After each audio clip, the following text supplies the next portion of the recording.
We are here looking at the Misadventures of P.B. Winterbottom. Got Matt Corba, you're the designer in the game.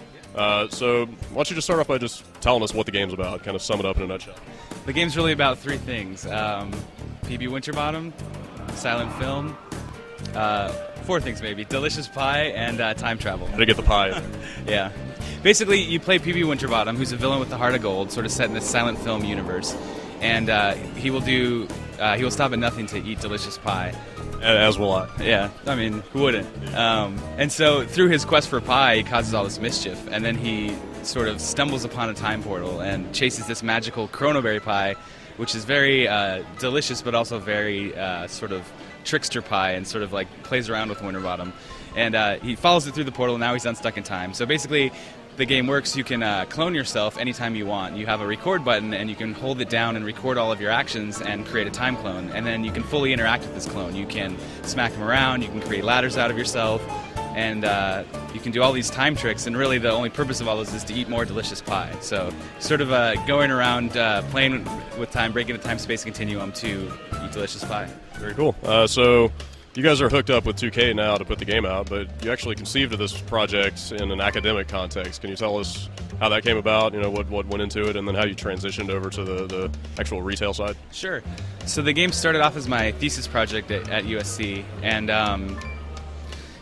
we had a Flash game, basically, and from that we got sort of a student team together and submitted it to the Independent Games Festival and got in, and then we started doing the whole like festivals thing. We were at Indiecade and Wired's Next Fest and Tokyo Game Show.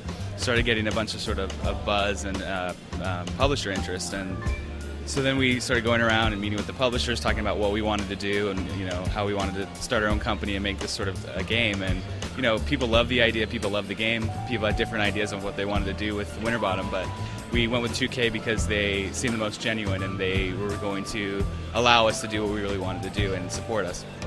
And so basically right after graduating, we started our own company, which has been a crazy ride. So we went from students sort of creating a game in the basement of the lab to, now we have our own company. And for the last year, we sort of had to be very quiet because everything was still under very much NDA.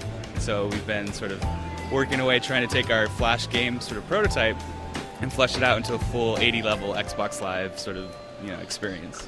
What was your course of study at USC that led to this kind of project? I mean, you hear about the digipens and Full Sails and all that, but USC obviously a much bigger, kind of more traditional institution. Do they have like a full kind of game development curriculum at this point, or what were you studying? Yeah, it's the interactive media program, which is under the film department at USC, and it's the same program like that game company came out of, and there's some new ones coming up that I'm sure will be getting a little bit of attention as well. But the program's fairly new, but actually, come very far along. Even from when I graduated last year, they've been putting out some really good stuff. So I was very lucky to sort of be a part of it when it was sort of forming and doing all this like crazy stuff. But it's very much now become an established thing, and it's a very good program. Very cool. And so you mentioned it's coming to Xbox Live Arcade. When can we look for it? It's going to be out early next year. All right. Well, thanks for your time.